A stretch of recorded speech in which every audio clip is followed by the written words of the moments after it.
कैसे मेरे प्यारे बच्चों, आज का जो हमारा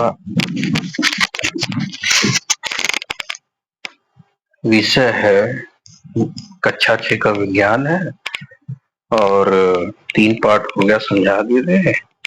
आज चौथी इकाई है जिसका नाम है हमारे पास पड़ोस में होने वाले परिवर्तन। हमारे आसपास जो परिवर्तन होते हैं उसके बारे में हम आज पढ़ेंगे। परिवर्तन होता क्या है, परिवर्तन कितने प्रकार के होते हैं, परिवर्तन में होने वाली आपसी प्रतिक्रियाएं क्या होती हैं, परिवर्तन के लिए ऊर्जा की आवश्यकता क्यों होती है। बच्चों, हम क्लास 1 में थे तो करीब 1 फुट के रहे होंगे, फिर धीरे धीरे जैसे हम अगली कक्षा में आते हैं 3 में, 4, 5 में, 6 में, तो हमारी हाइट, हमारी जो लंबाई है, कद काठी है, वो बढ़ती जाती है। ये धीरे धीरे जो बदलाव आता है उसी को हम परिवर्तन कहते हैं। ये परिवर्तन मुख्यतः 2 प्रकार के होते हैं। तो जो हम देखते हैं भौतिक रूप से उसे भौतिक परिवर्तन कहते हैं। जैसे छोटा सा बच्चा है, क्लास 1 में पढ़ रहा है, क्लास 12 में जाते जाते वो 5.5-6 फुट का हो जाता है, हष्ट पुष्ट बलवान हो जाता है। तो ये भौतिक परिवर्तन है। क्या है? भौतिक परिवर्तन है। एक छोटा सा बीज जो होता है चने का, मटर का, मिट्टी में यदि वो सींच दबा दिया जाए, उसके ऊपर पानी डाल दिया जाए, सींच दिया जाए, तो वो धीरे धीरे जड़ निकलेगा, तना निकलेगा, तो एक पौधे के रूप में, फिर उसमें फूल आएंगी, कली आएंगे, पत्तियां आए, धीरे धीरे बदलाव होता रहता है। तो इसी जो बदलाव है उसको हम परिवर्तन कहते हैं। मौसम देखिए, गर्मी अभी थी, बरसात चल रहा है, 1-2 महीने बाद ठंड आ जाएगी, ये परिवर्तन है। उसके बाद दूध होता है, दूध को जब हम गर्म करते हैं तो हो जाता है, उसमें मक्खन पड़ता है, बदलाव आ जाता है। दूध जो होता है जब धीरे धीरे गर्म हो जाता है, ज्यादा गर्म होता है, तो वो ठोस का रूप लेने लगता है। मतलब थोड़ा सा द्रव्य तो रहेगा, इस द्रव्य रूप में ठोस के रूप में होता है, दही बन जाता है, वो आपका परिवर्तन है। धूप बत्ती है, द्रव्य के रूप में रहता, जलाते हैं वो धुआं में बदल जाता है, और उसका जो राख बचता है वो आप मंदिरों में हम उसे भभूत के रूप में प्रयोग करते हैं। दूध से पनीर बनता है, ये सब परिवर्तन है। तो परिवर्तन होता क्या है? वस्तु की अवस्था, आकार, वस्तु की अवस्था, आकार, रंग, स्वाद एवं गंध तथा प्रकृति में निरंतर होने वाले बदलाव को ही परिवर्तन कहते हैं। पदार्थ है, वस्तु की अवस्था, रंग, आकार, स्वाद, गंध तथा प्रकृति में निरंतर होने वाले बदलाव को हम परिवर्तन कहते हैं। परिवर्तन के प्रकार हम जान गए। परिवर्तन क्या है? वस्तु में बदलाव या जीव में बदलाव, उसको हम परिवर्तन करते हैं। परिवर्तन अभी कक्षा 6 में मुख्यतः 2 ही प्रकार के पढ़ेंगे। आसपास होने वाले परिवर्तन क्या क्या होते हैं। परिवर्तन के प्रकार पे आते हैं। हम अपने आसपास बहुत से परिवर्तन देखते हैं। जैसे भूसा है, यदि उसे छोड़ दिया जाए, बरसात के दिन उसमें कवक, कुकुरमुत्ता जिसे बोलते हैं, वो उगाते हैं, वो परिवर्तन हो जाता है। गर्मी में क्या होता है? पहाड़ सूखा रहता है, और बरसात में क्या आता है? हरियाली आ जाती है। वो क्या है? परिवर्तन। क्या है? परिवर्तन, आंखों देखा परिवर्तन। क्लियर? तो परिवर्तन को हम मुख्यतः प्रथम जो है मंद एवं तीव्र परिवर्तन होगा। ये गलत टाइप कर दिया किताब वाला, तीव्र परिवर्तन होगा।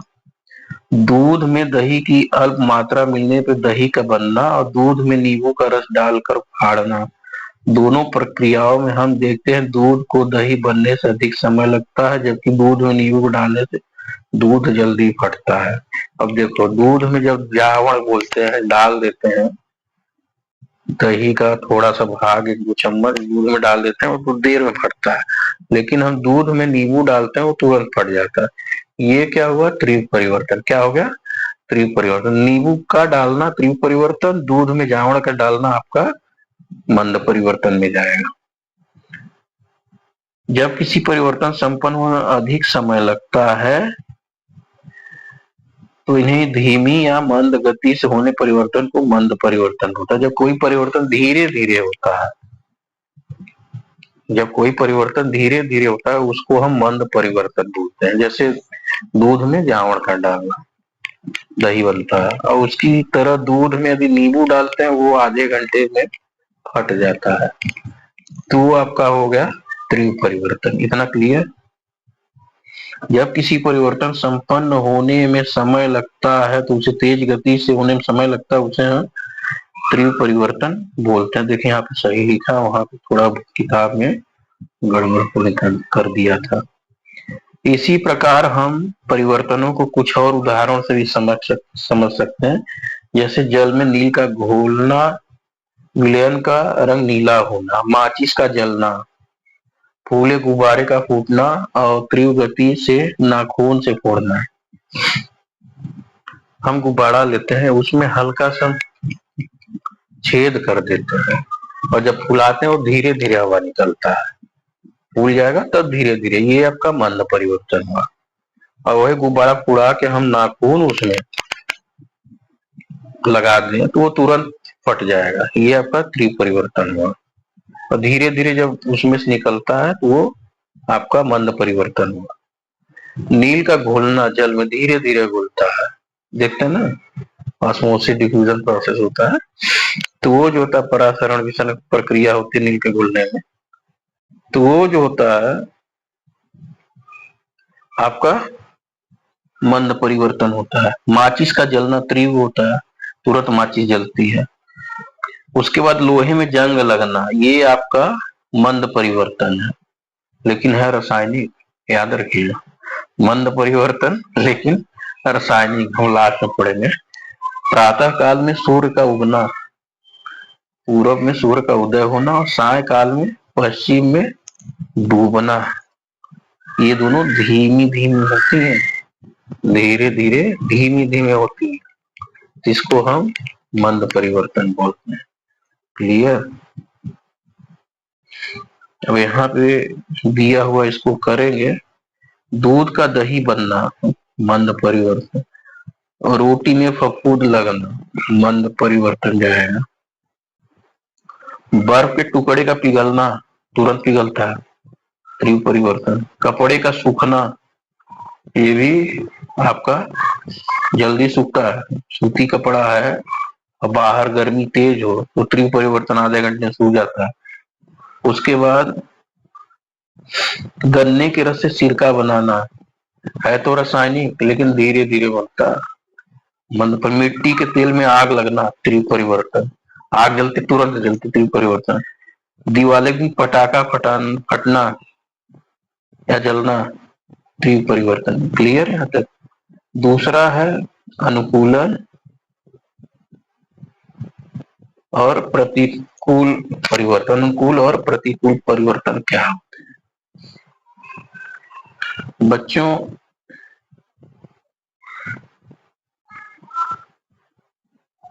जो हमारे लिए उपयोगी और लाभदायक परिवर्तन हो उसको हम अनुकूल परिवर्तन बोलते हैं, उसको हम अनुकूल परिवर्तन बोलते हैं। ऐसे परिवर्तन जो हमारे लिए उपयोगी हो, लाभदायक हो, उसको हम अनुकूल परिवर्तन बोलते हैं। और जो हमारे लिए अनुपयोगी परिवर्तन और हानिकारक परिवर्तन हो वो हम उसे प्रतिकूल परिवर्तन कह सकते हैं। उपयोगी लाभदायक परिवर्तन जितने भी होते हैं उसको हम अनुकूल परिवर्तन कहते हैं, और अनुपयोगी और हानिकारक परिवर्तन जो भी होते हैं उसे हम प्रतिकूल परिवर्तन कहते हैं।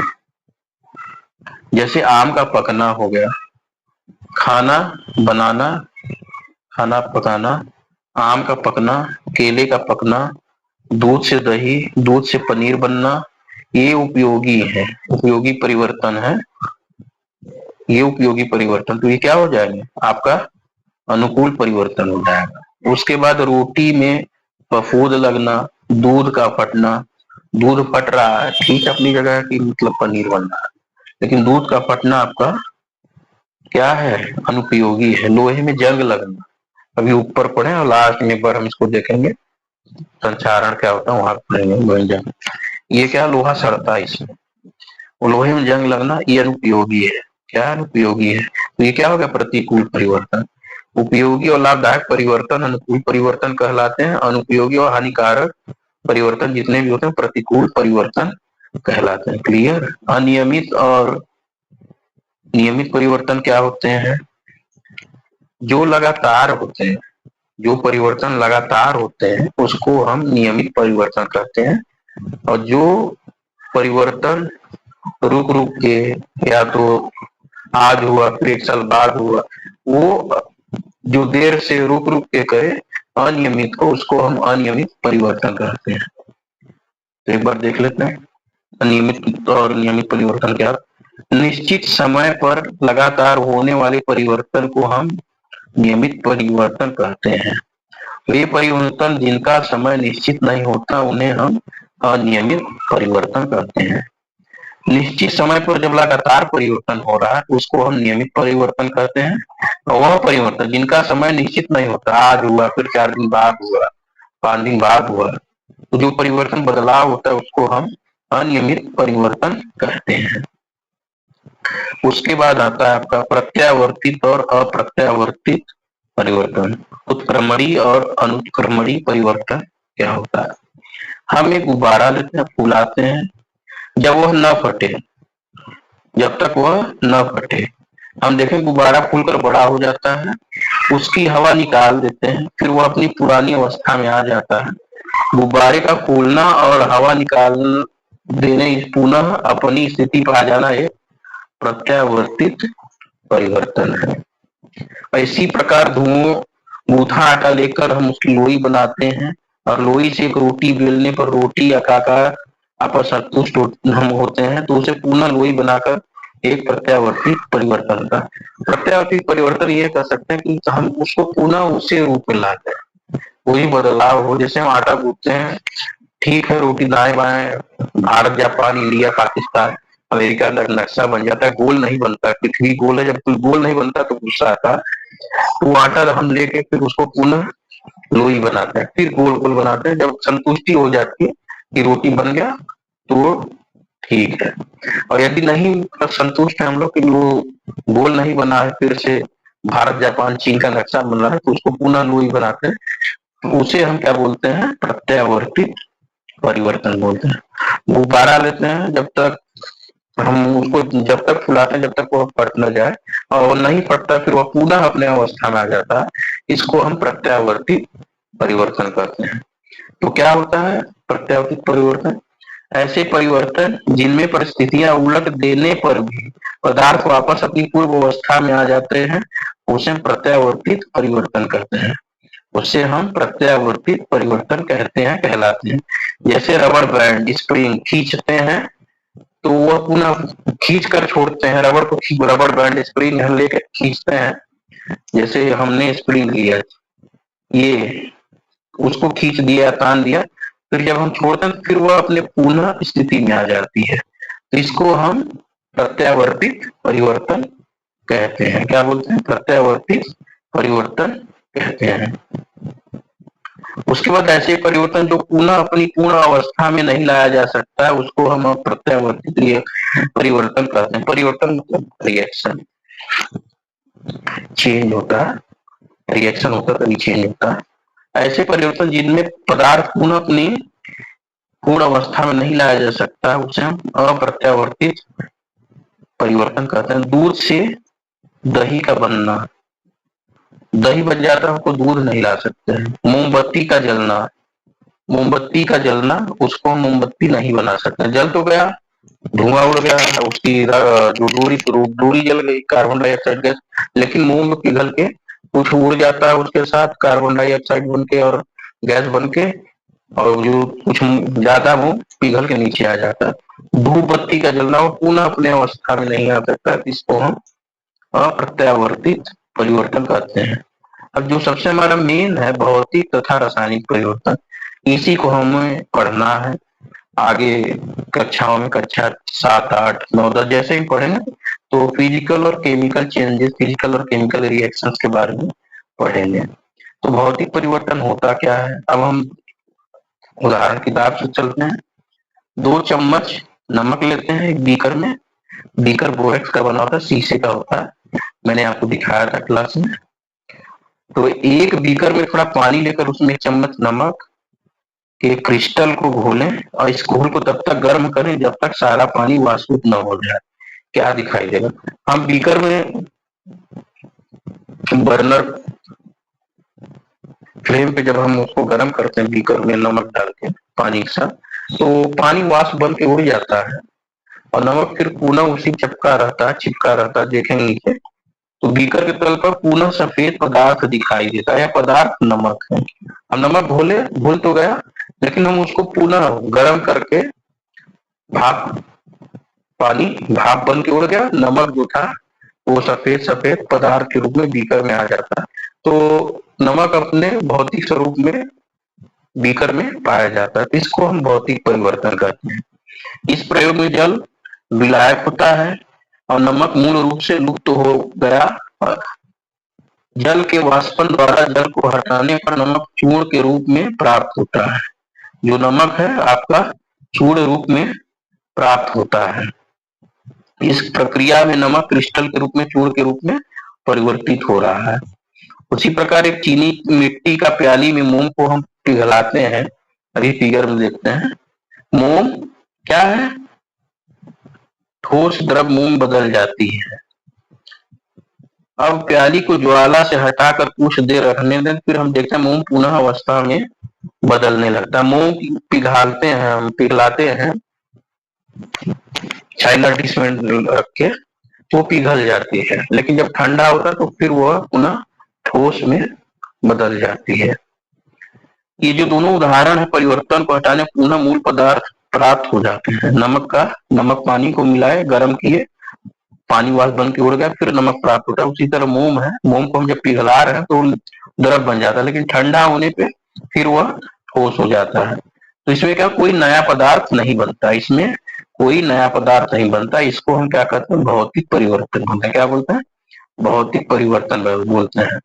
अतः हम भौतिक परिवर्तन को ऐसे परिभाषित कर सकते हैं, ऐसा परिवर्तन जिसमें पदार्थ का रूप बदलता है परंतु कोई नया पदार्थ नहीं बनता और भौतिक परिवर्तन कहलाता है। भौतिक परिवर्तन के पश्चात सामान्यतः पदार्थ की पूर्व स्थिति को पुनः प्राप्त की जा सकती है। हो गया। अब हम आते हैं ऐसा परिवर्तन जिसमें एक या एक से अधिक नया पदार्थ बनता है, उसे हम रासायनिक परिवर्तन कहते हैं। उदाहरण के लिए देखते हैं, एक लकड़ी के टुकड़े को हम जलाते हैं, टुकड़े को जलाने पर राख बनती है, यह एक नया पदार्थ है। लकड़ी जलाने पे राख बनती है, वो एक नया पदार्थ बनता है, इसको हम रासायनिक परिवर्तन कहते हैं। इसी प्रकार यह परिवर्तन रासायनिक परिवर्तन, मोमबत्ती का जलना भी एक रासायनिक परिवर्तन है।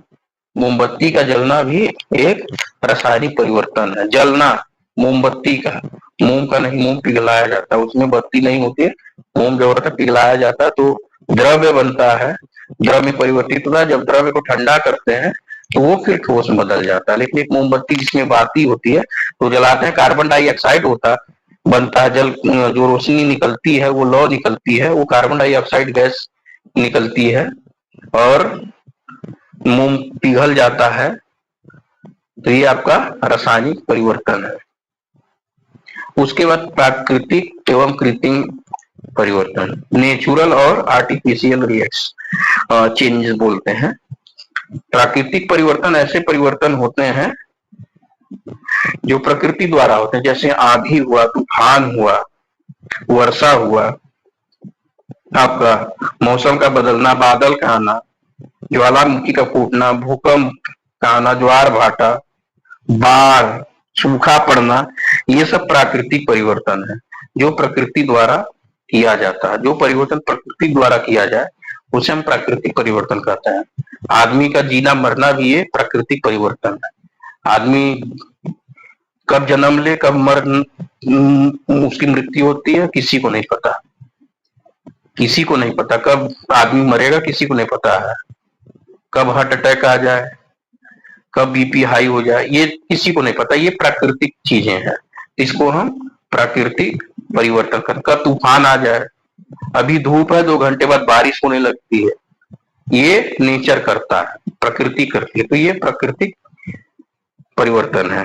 क्या है आपका प्राकृतिक परिवर्तन। कृत्रिम परिवर्तन क्या होता है, आर्टिफिशियल चेंज क्या होता है, जैसे लकड़ी को मेज से हटाना, लकड़ी से मेज बनाना, लकड़ी से कुर्सी बनाना, लकड़ी से तख्त बनाना, मिट्टी के से आपका पुड़वा बनाना या कलश बनाना, घड़ा बनाना, ये आपका कृत्रिम परिवर्तन है जो मानव द्वारा किए जाते हैं। ऐसे परिवर्तन जो मानव द्वारा किए जाते हैं, मानव द्वारा जनित होते हैं, इसको हम कृत्रिम परिवर्तन बोलते हैं। वो हो गया। कुछ और होते हैं परिवर्तन, कृत्रिम परिवर्तन। देखें, दूध से दही, घी, क्रीम बनाना कृत्रिम परिवर्तन में आएगा। मनुष्य द्वारा किए गए परिवर्तन को हम कृत्रिम परिवर्तन कहते हैं। उसके बाद आता है साथियों आपका नियंत्रित और अनियंत्रित परिवर्तन। नियंत्रित और अनियंत्रित परिवर्तन। अनियंत्रित परिवर्तन क्या होता है आपका, ऐसे परिवर्तन जिन पर अपना कोई नियंत्रण नहीं रहता, उसे अनियंत्रित परिवर्तन कहते हैं। जैसे बादलों का आना, चंद्रमा का घूमना, पृथ्वी के ऊपर चंद्रमा का घूमना, रोटेशन ऑफ मून जो होता है, चंद्रमा की कलाओं का परिवर्तन जो होता है, अमावस होता है, पूर्णवासी होता है ना, तो वो आपका अनियंत्रित है। आंधी तूफान, बाढ़ का आना अनियंत्रित है। रात भर में पूरा गांव डूब जाता है। आपने देखा होगा, कल आया घर तक, रामू काका के घर तक बाढ़ आई, और आज सवेरे श्यामू काका का दुकान ही डूब गया। उसी गुमटी में वो अटके रहे श्यामू काका, रामू काका, श्यामू काका और रामविलास, राम पासवान, सब जितने हैं सबका घर डूब जाता है। रात में रामू काका तक था और सवेरे सब गंगा जी में डूब गए, यमुना नदी में पूरा जलमग्न हो गया। तो ये अनियंत्रित परिवर्तन है।